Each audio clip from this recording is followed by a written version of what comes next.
What is your understanding of the common types of cancer and their typical treatment modalities, e.g., chemotherapy, radiation, surgery, immunotherapy? My understanding of common cancer types and their treatment modalities is comprehensive, drawing from both my education and practical experience. Broadly speaking, cancers are categorized by their origin, such as carcinomas, which arise from epithelial cells in organs like the lung, breast, or colon, sarcomas, originating in connective tissues like bone or muscle, leukemias, affecting blood-forming cells, and lymphomas, which develop in the lymphatic system.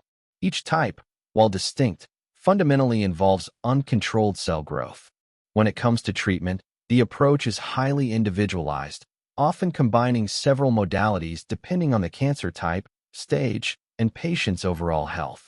Surgery remains a cornerstone for many solid tumors, aiming to physically remove the cancerous tissue.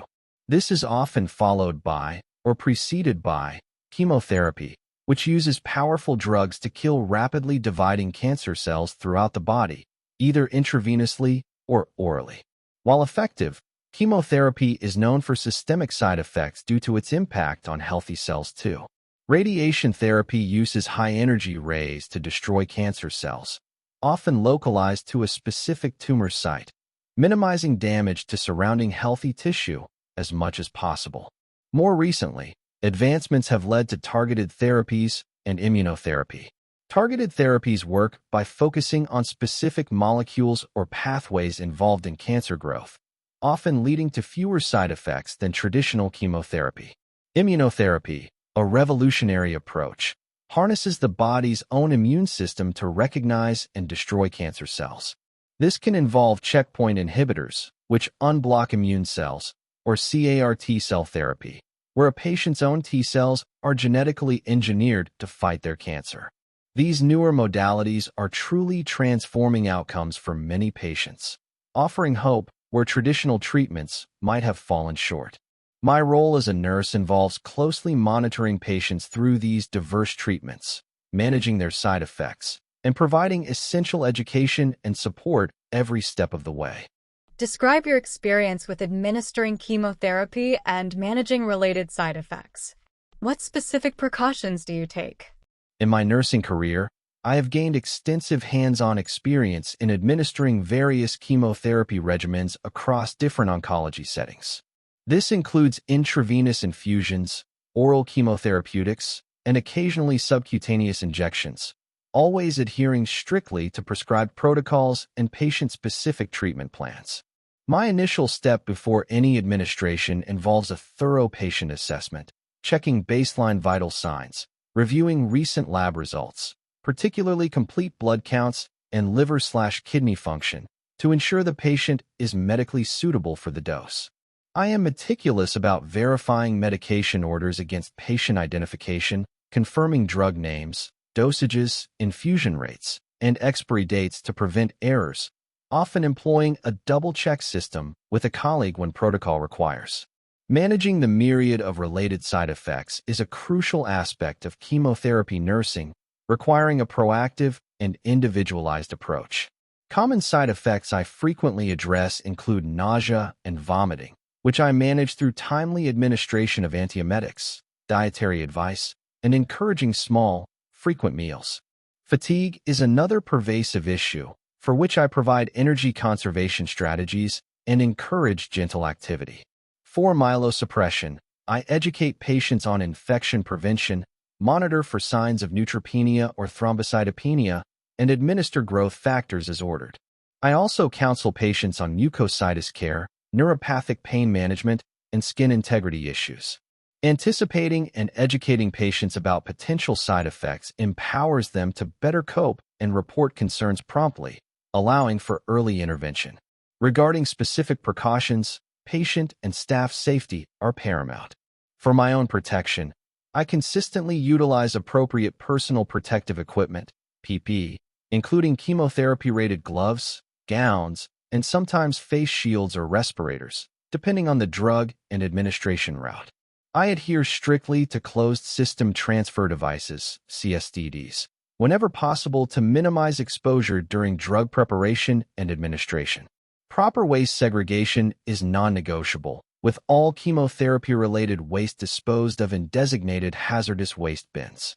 For patient safety, I rigorously check for access patency, monitor infusion sites for any signs of extravasation, and ensure immediate availability of extravasation kits. Continuous monitoring for hypersensitivity reactions during and after administration is also critical, alongside diligent patient education on home care for oral chemotherapy and symptom management. My commitment is always to uphold the highest safety standards for both the patient and myself.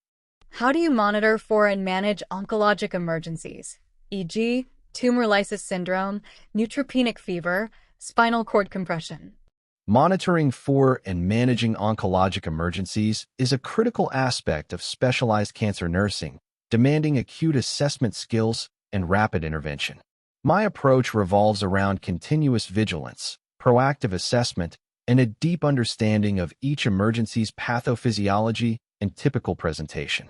I consistently educate patients and their families about potential warning signs, empowering them to report symptoms promptly, as early recognition is key to favorable outcomes. For neutropenic fever, a life-threatening complication, my monitoring is meticulous. I ensure regular temperature checks, sometimes every 2 to 4 hours, and assess for even subtle signs of infection, as classic inflammatory responses may be blunted due to low neutrophil counts. This includes observing for chills, fatigue, new localized pain, or changes in mentation.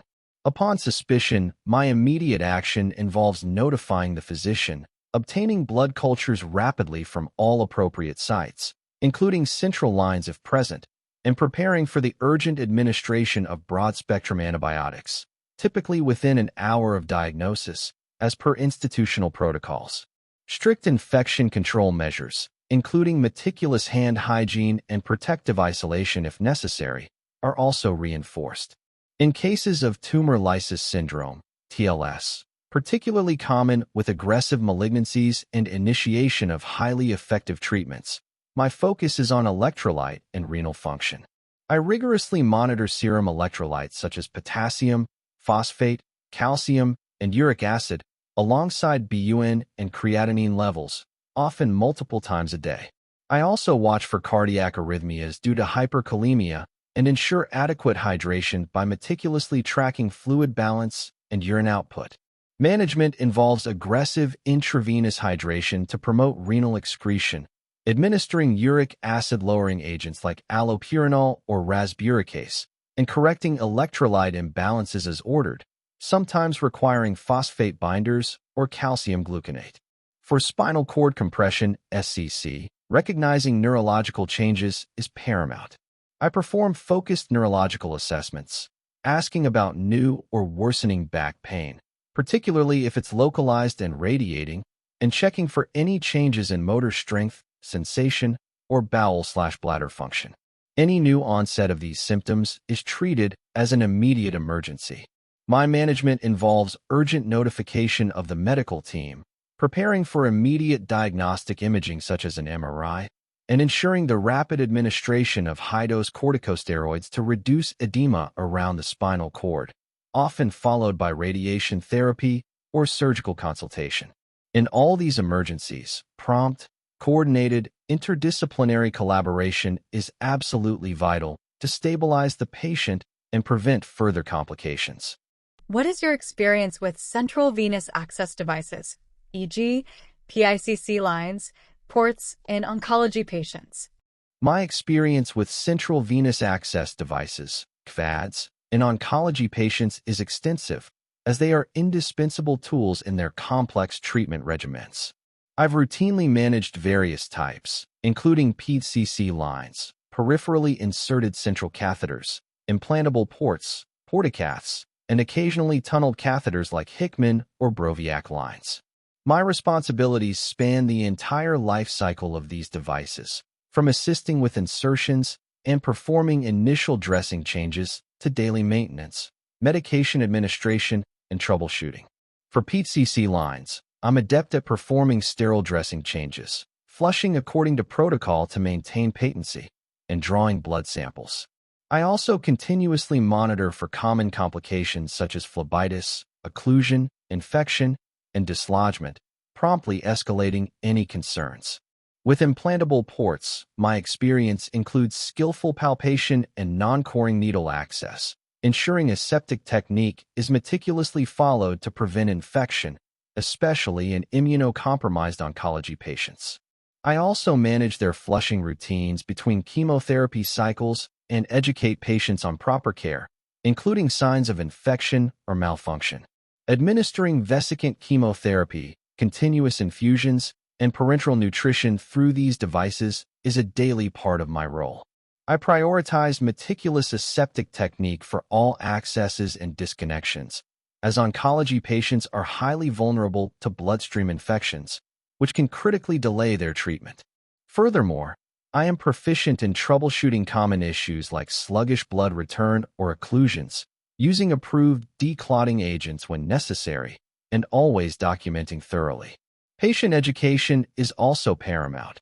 I empower patients and their caregivers with knowledge on how to care for their CVADs at home, recognizing potential problems, and when to seek immediate medical attention, ensuring their safety and optimizing treatment adherence.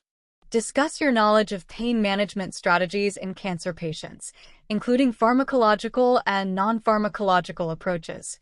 My understanding of pain management strategies in cancer patients is comprehensive, recognizing that effective pain control is not only a matter of comfort, but also significantly impacts a patient's quality of life and ability to undergo treatment.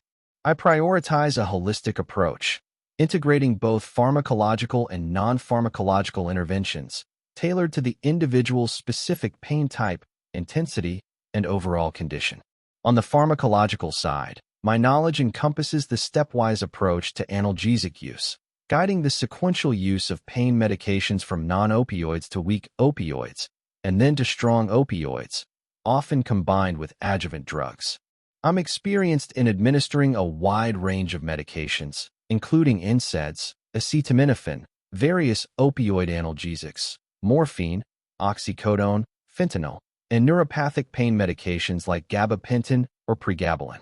Crucially, I understand the importance of scheduled dosing to maintain consistent pain relief, managing breakthrough pain with rescue doses, and proactively addressing potential side effects such as constipation, nausea, or sedation. I also monitor for signs of opioid tolerance, dependence, or addiction, distinguishing them from uncontrolled pain. Equally important are non-pharmacological approaches, which complement medication and empower patients. I frequently utilize and educate patients on techniques such as relaxation exercises, guided imagery, and deep breathing, which can help reduce anxiety and pain perception. Heat or cold therapy can be very effective for localized aches or muscle spasms. I also advocate for appropriate physical therapy and gentle exercise, when medically cleared, to maintain mobility and reduce stiffness. Additionally, distraction techniques, such as engaging in hobbies, listening to music, or social interaction, can shift focus away from pain. For some, referrals to integrative therapies like acupuncture or massage, if available and appropriate, can also provide significant relief. My ultimate goal is always to achieve the best possible pain control for the patient, enabling them to live as comfortably and fully as possible throughout their cancer journey. How do you ensure safe handling and disposal of hazardous drugs, particularly antineoplastic agents? My approach to ensuring the safe handling and disposal of hazardous drugs, especially antineoplastic agents, is built on strict adherence to established protocols and a deep understanding of the risks involved. This starts even before drug preparation, as I confirm that all necessary personal protective equipment, PPE, is available and properly donned. This typically includes chemotherapy-rated gloves, often double gloving, an impermeable gown, eye protection, and sometimes a respirator, depending on the specific agent and task. During preparation and administration, I utilize closed-system transfer devices, CSTDs, whenever feasible. These devices are crucial for minimizing aerosolization and preventing environmental contamination or direct exposure during drug transfers and injections. All steps, from spiking vials to connecting tubing, are performed meticulously to avoid spills or leaks. After administration, it's equally vital to manage the waste carefully. All items that come into contact with hazardous drugs, such as vials, syringes, for bags, tubing, and even used PP, are immediately placed into designated chemotherapy waste bins. These bins are clearly labeled and are puncture-resistant to ensure safe containment. I am also well-versed in the management of accidental spills or exposures. I know the location and proper use of spill kits specific to hazardous drugs and understand the immediate steps to take if an exposure occurs, whether it's on skin, eyes, or through inhalation. This includes immediate decontamination of the affected area and seeking medical evaluation as per facility guidelines. Regular training and competency assessments reinforce these practices, ensuring that I consistently uphold the highest standards of safety for myself, my colleagues, and the patient's environment. My commitment is always to minimize risks associated with these potent medications. What is the significance of evidence-based practice in oncology nursing, and how do you incorporate it into your daily work? The significance of evidence-based practice, EBP, in oncology nursing cannot be overstated. It's absolutely fundamental to providing the highest quality and safest patient care. In a rapidly evolving field like oncology, new research, treatment modalities, and supportive care interventions emerge constantly. EBP ensures that our clinical decisions are not based on tradition or anecdote, but rather on the best available scientific evidence, integrated with clinical expertise and patient preferences. This ultimately leads to improved patient outcomes, reduced errors, and more cost-effective care. For cancer patients, who often undergo rigorous and potentially toxic treatments, relying on proven methods is paramount to maximizing efficacy and minimizing harm. Incorporating EBP into my daily work is a continuous process. Firstly, I make a conscious effort to stay current with the latest oncology research and guidelines. This involves regularly reading peer-reviewed nursing and medical journals, attending professional conferences and webinars, and reviewing updated clinical practice guidelines from reputable oncology organizations. When faced with a clinical question or a challenge, I actively seek out relevant research to inform my decision-making. For example, if a patient is experiencing a novel side effect, I'll consult evidence-based protocols for its management. Secondly, I translate this evidence into actionable changes at the bedside. This could mean adapting a new approach to managing chemotherapy-induced nausea, implementing a different pain assessment tool, or modifying a wound care strategy based on recent findings. Finally, I actively participate in unit-based initiatives and quality improvement projects that aim to integrate new evidence into our standard workflows. This might involve updating protocols, educating colleagues on new practices, or contributing to audits that assess the effectiveness of our current care. By consistently applying EBP, I ensure that my patients receive care that is not just compassionate, but also scientifically sound and clinically superior. Oncology nursing often involves difficult conversations. How do you approach discussing sensitive topics like prognosis, end-of-life care, or treatment failures with patients and their families? Discussing sensitive topics like prognosis, end-of-life care, or treatment failures with oncology patients and their families is undoubtedly one of the most challenging yet profoundly important aspects of my role. My approach is always rooted in profound empathy, respect for individual autonomy, and a commitment to clear, compassionate communication. Before initiating such a conversation, I ensure I am thoroughly prepared. This involves reviewing the patient's most current medical status, understanding the physician's assessment, and consulting with the interdisciplinary team to ensure a consistent message.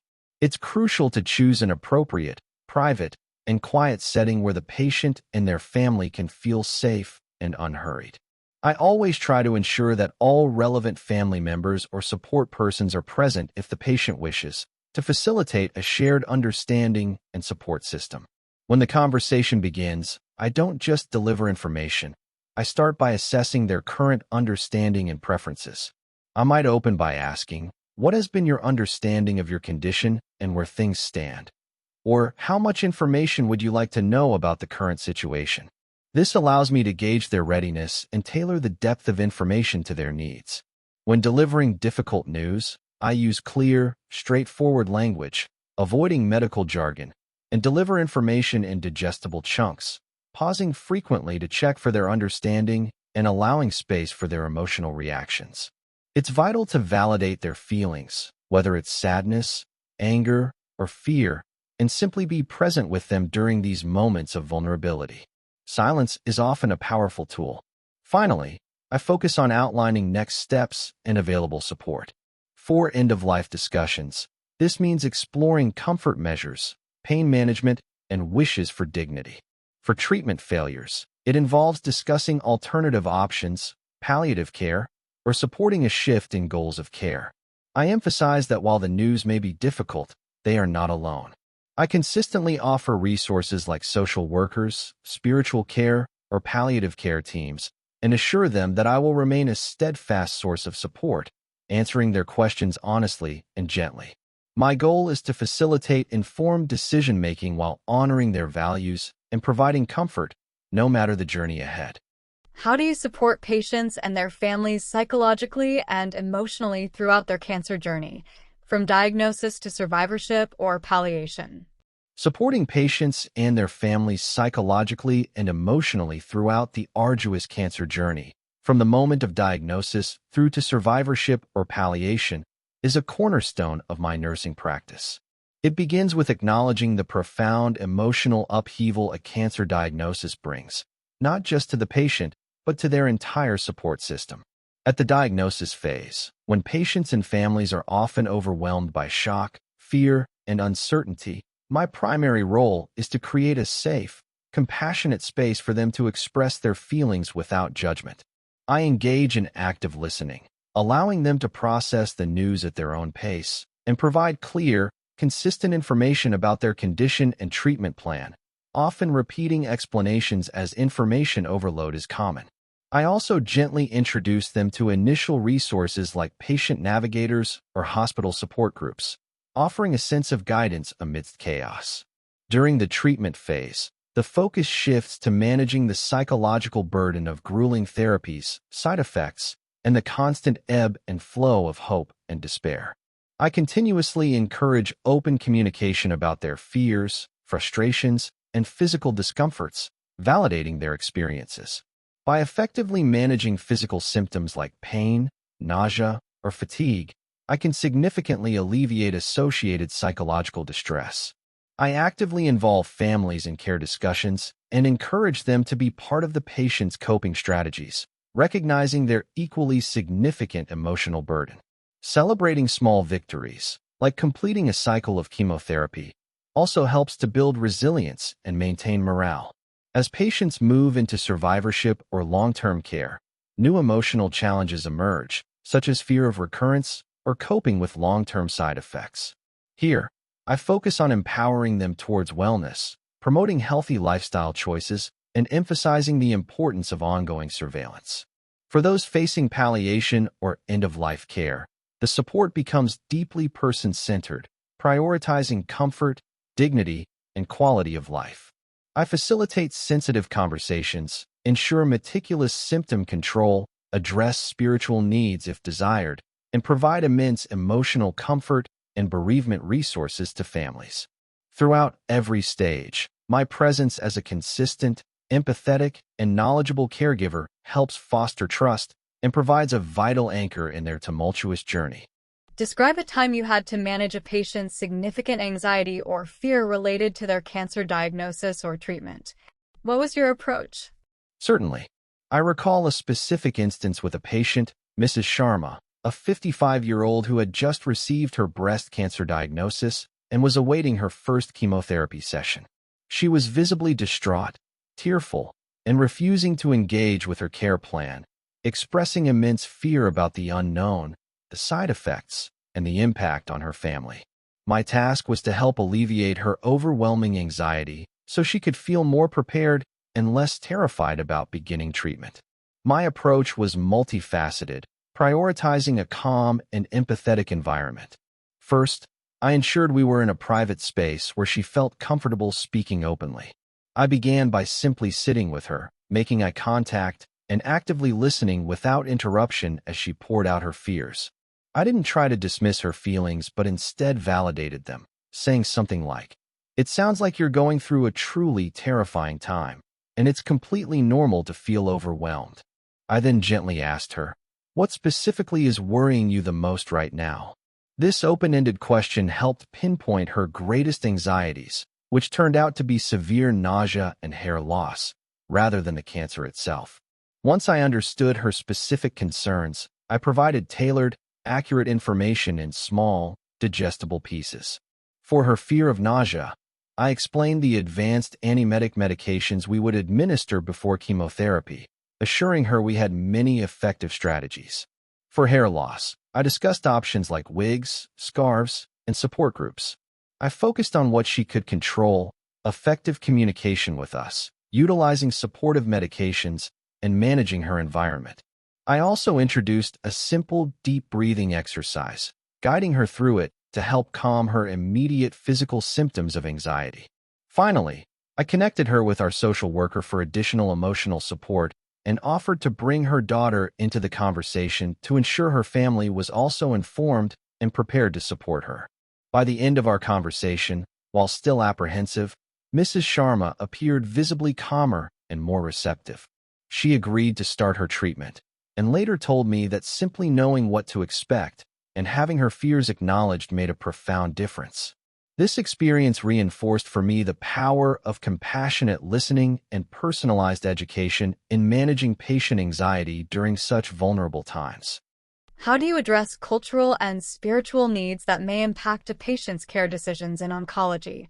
Addressing the cultural and spiritual needs of oncology patients and their families is absolutely fundamental to providing truly holistic, patient-centered care.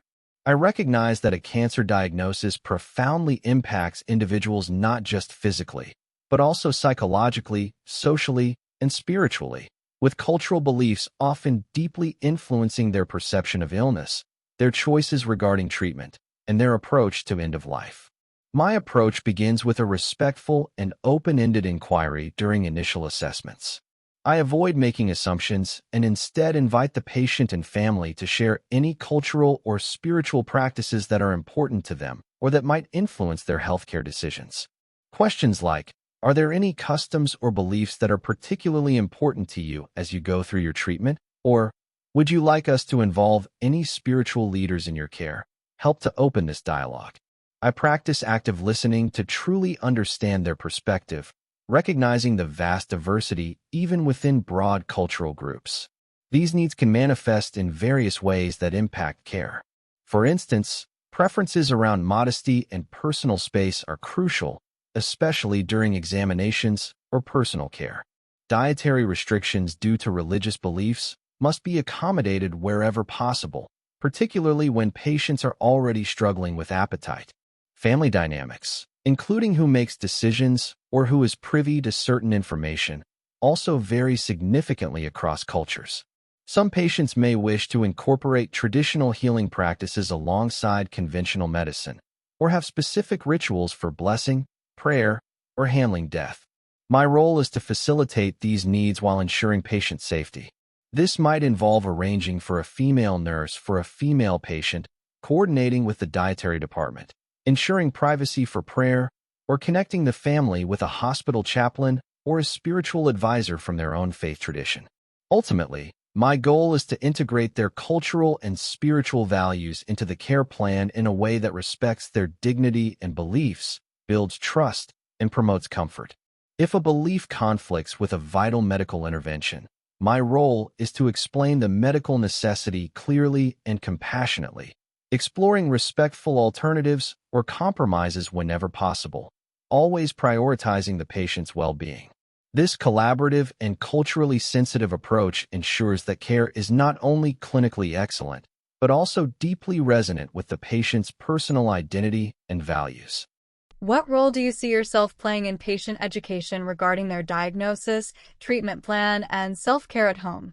I see myself playing an absolutely pivotal and multifaceted role in patient education within oncology, serving as a primary source of information, guidance, and reassurance for both patients and their families throughout every stage of their cancer journey.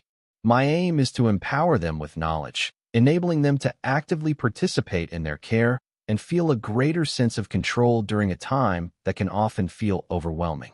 Regarding their diagnosis, my role is to reinforce and clarify the information provided by the physician, often translating complex medical terminology into understandable language. Patients frequently experience information overload during initial discussions, so I patiently answer their questions, address any misconceptions, and provide repeated explanations as needed. I focus on helping them grasp what their specific diagnosis means for them personally, its implications, and the general outlook, always offering empathy and emotional support. When it comes to the treatment plan, my responsibility is to demystify the process. I thoroughly explain each treatment modality, be it chemotherapy, radiation, surgery, or immunotherapy, detailing what to expect during administration, the anticipated schedule and duration, and the overall goals of the treatment. Crucially, I provide comprehensive education on potential side effects, discussing their onset, duration, and, most importantly, effective management strategies. This proactive approach helps patients feel prepared and reduces anxiety about the unknown, fostering better adherence to their regimen. For self-care at home, my role is intensely practical and hands-on. I meticulously educate patients and their caregivers on vital aspects such as proper medication administration, recognizing and managing symptoms like nausea, fatigue, pain, and skin changes, and maintaining strict infection prevention practices, especially when their immune system is compromised. I provide clear instructions on dietary considerations, hydration, activity levels, and the care of any indwelling devices like PICC lines or ports.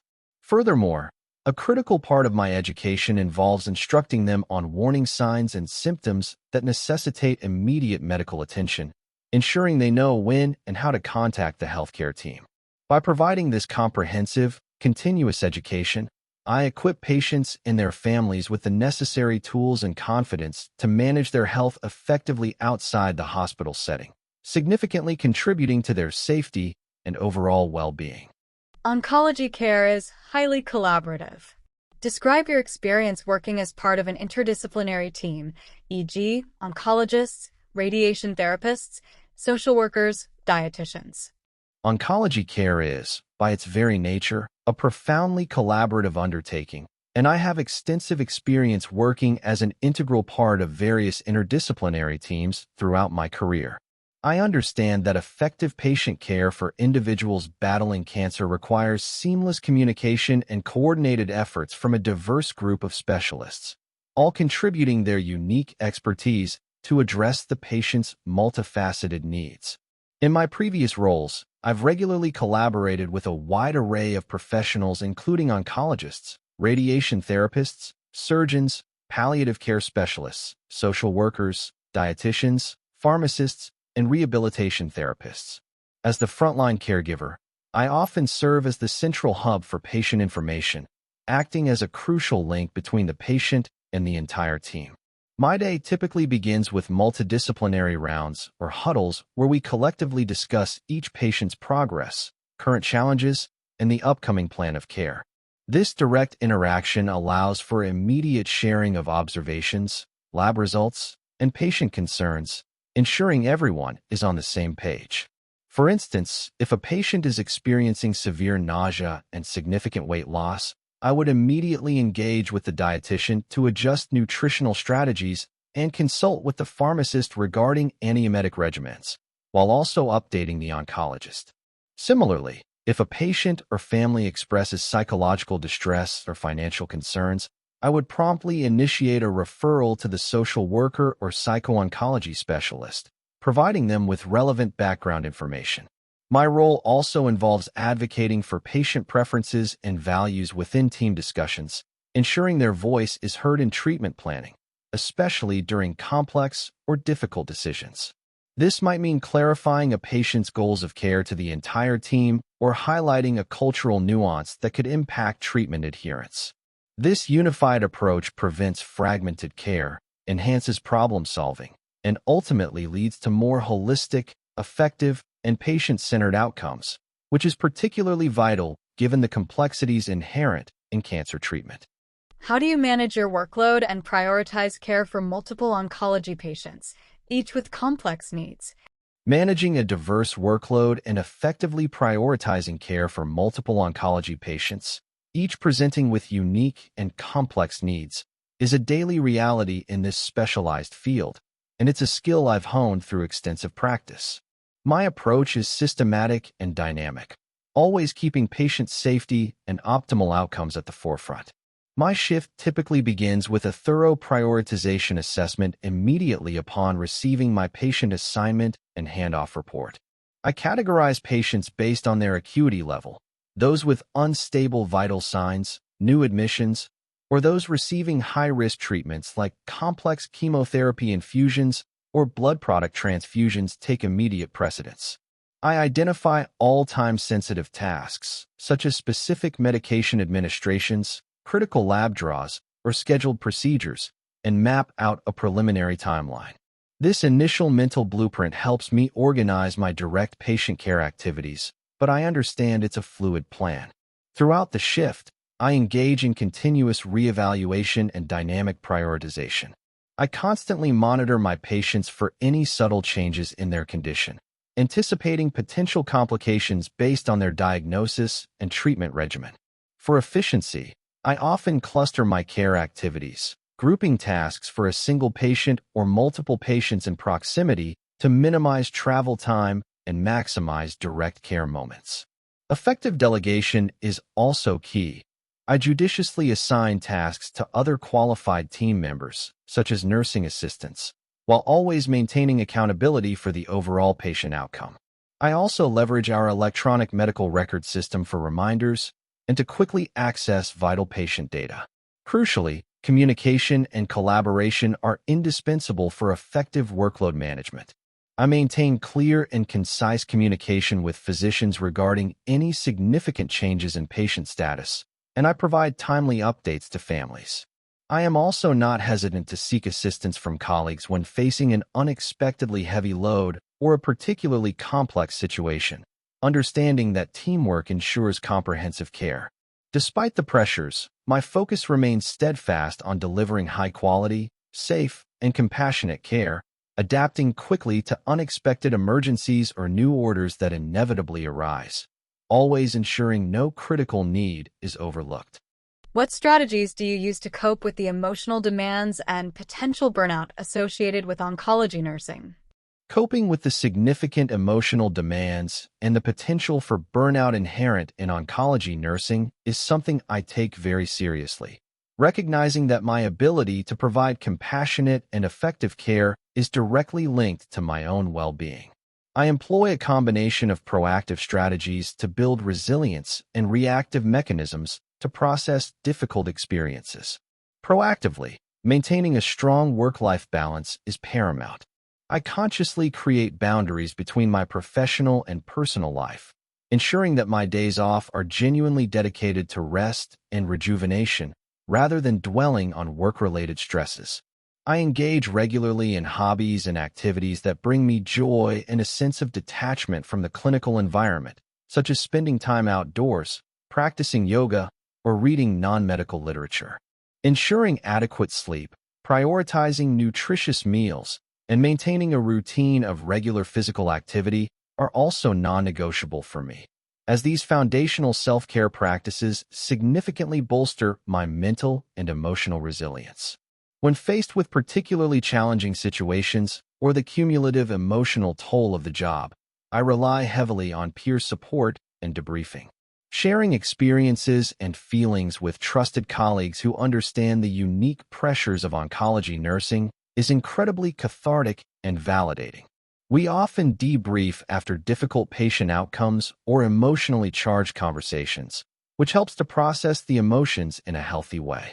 I also make a conscious effort to focus on the positive impacts I make, however small, reminding myself of the privilege it is to be part of a patient's journey and to provide comfort during their most vulnerable moments.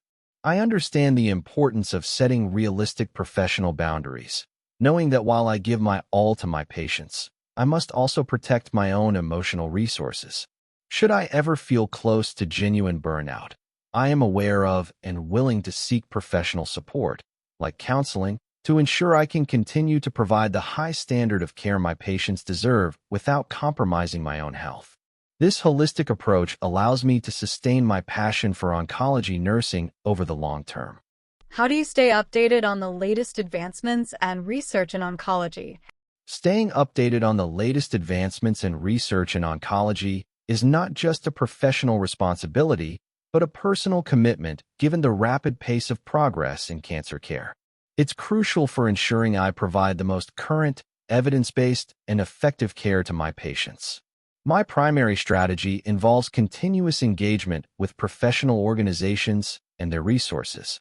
I am an active member of oncology nursing societies, which provide access to a wealth of information through their official journals, online educational modules, and annual conferences. Regularly reading publications like the Oncology Nursing Forum or Clinical Journal of Oncology Nursing keeps me informed about new treatment modalities, symptom management strategies, and groundbreaking clinical trial results. Attending their webinars and scientific meetings, whether virtually or in person, allows me to hear directly from leading experts and network with colleagues, exchanging insights and best practices. Beyond formal organizations, I dedicate time to independent research and learning.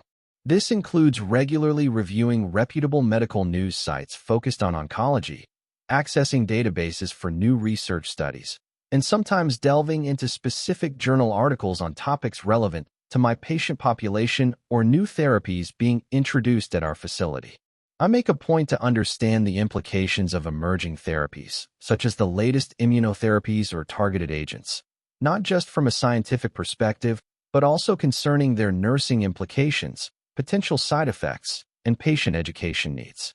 Furthermore, interdisciplinary collaboration within my own workplace is a vital source of ongoing learning.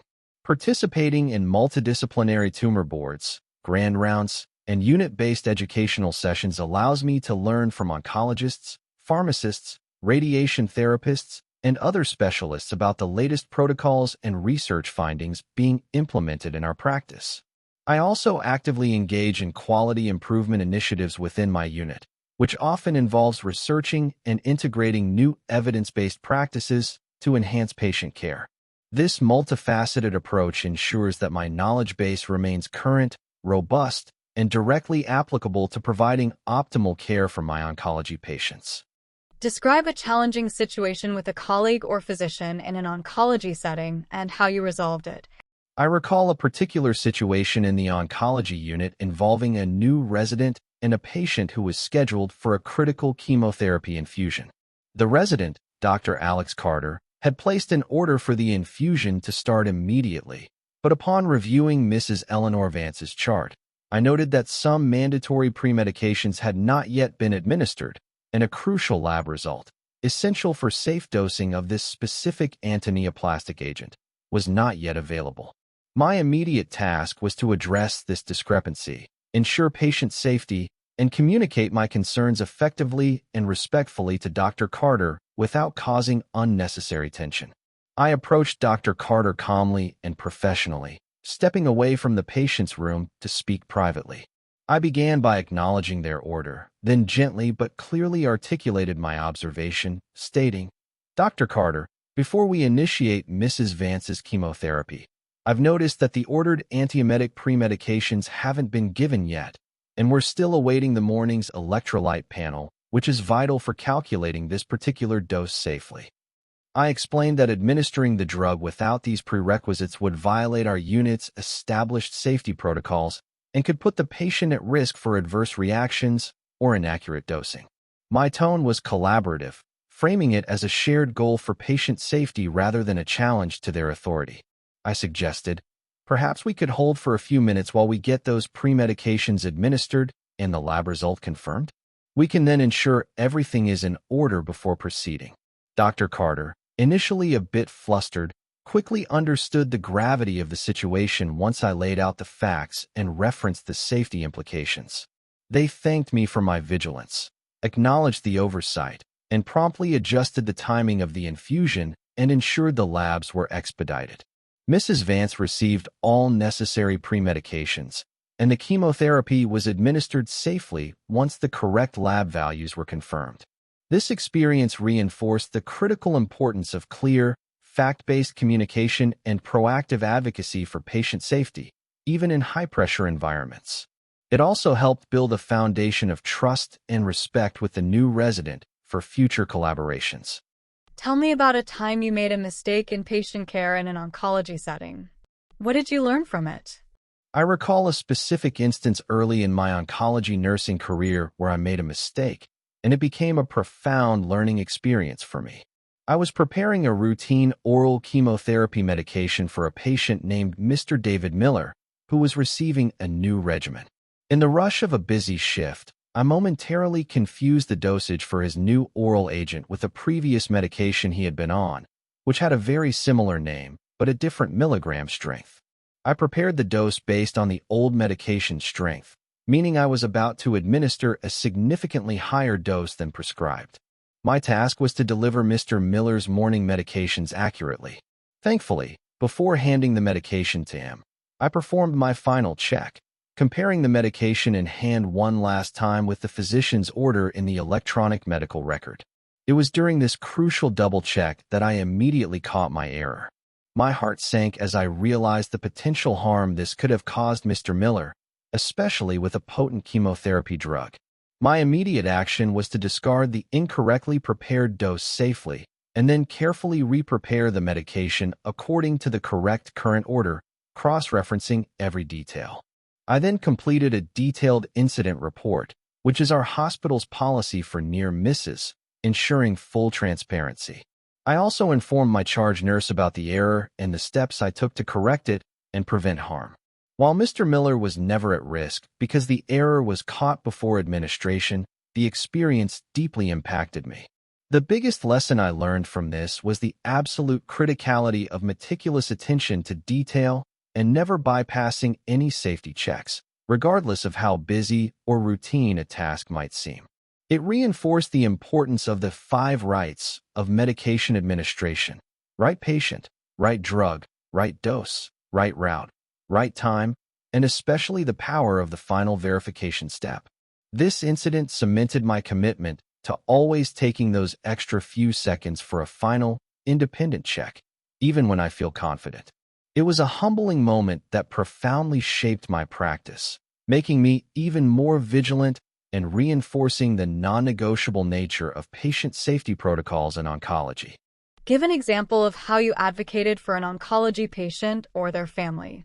I vividly recall a time when I had to advocate strongly for Mr. George Harrison, an elderly patient with advanced pancreatic cancer, and his primary caregiver, his daughter, Miss Sarah Harrison.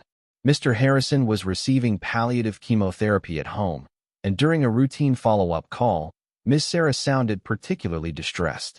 She mentioned, almost in passing, that her father had been experiencing significant pain over the past 2 days, but she was hesitant to call the clinic because she didn't want to be a bother and felt unsure about how to explain his symptoms clearly. My immediate task was to ensure Mr. Harrison's pain was effectively managed and to empower Ms. Sarah to feel confident communicating her father's needs to the healthcare team. I began by actively listening to her, allowing her to fully express her concerns and anxieties without interruption. I validated her feelings, assuring her that her concerns were absolutely valid and that managing pain was a top priority. I then gently explained that uncontrolled pain could significantly diminish Mr. Harrison's quality of life and that it was our role to ensure his comfort. I simplified the process of reporting symptoms, suggesting she could simply describe the pain using a scale of 0 to 10 and when it typically occurred. Following our conversation, I immediately contacted the oncologist and the palliative care team. I clearly articulated Mr. Harrison's current pain level based on Ms. Sarah's description, highlighted her hesitation in reaching out, and emphasized the need for an urgent medication adjustment. I advocated for a simplified pain management plan that Ms. Sarah could confidently follow at home, possibly with pre-filled syringes or clearer dosing instructions.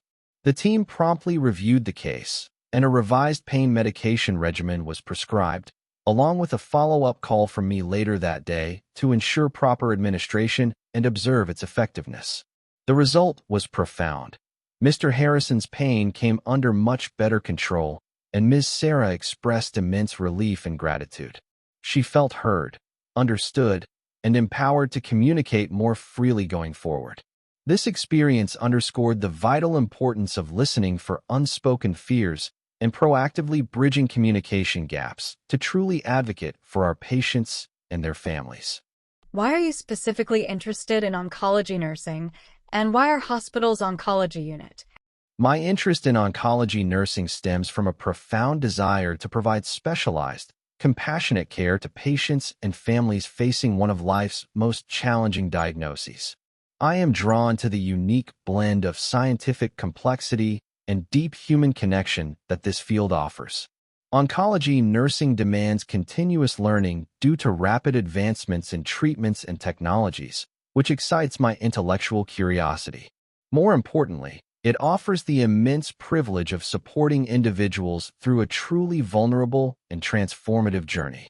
I find it incredibly rewarding to be an advocate, an educator, and a source of strength for patients as they navigate complex treatments, manage difficult symptoms, and cope with the emotional impact of cancer. The opportunity to contribute to their comfort, dignity, and quality of life, whether they are pursuing a cure or focusing on palliation, is what truly motivates me. My specific interest in this hospital's oncology unit is well considered. I've thoroughly researched your institution and am deeply impressed by your reputation for patient-centered care and your commitment to cutting-edge research and innovative treatment modalities. I'm aware of your magnet designation for nursing excellence and your comprehensive survivorship programs, which aligns perfectly with my own commitment to evidence-based practice and continuous improvement in patient outcomes. Furthermore, the strong emphasis on interdisciplinary collaboration within your oncology team, as evidenced by your regular participation in national clinical trials and your robust palliative care integration, resonates strongly with my belief that optimal cancer care is a collective effort. I am eager to contribute my skills and passion to a team that is clearly dedicated to excellence and innovation in oncology nursing, and I believe my experience makes me a valuable addition to your unit.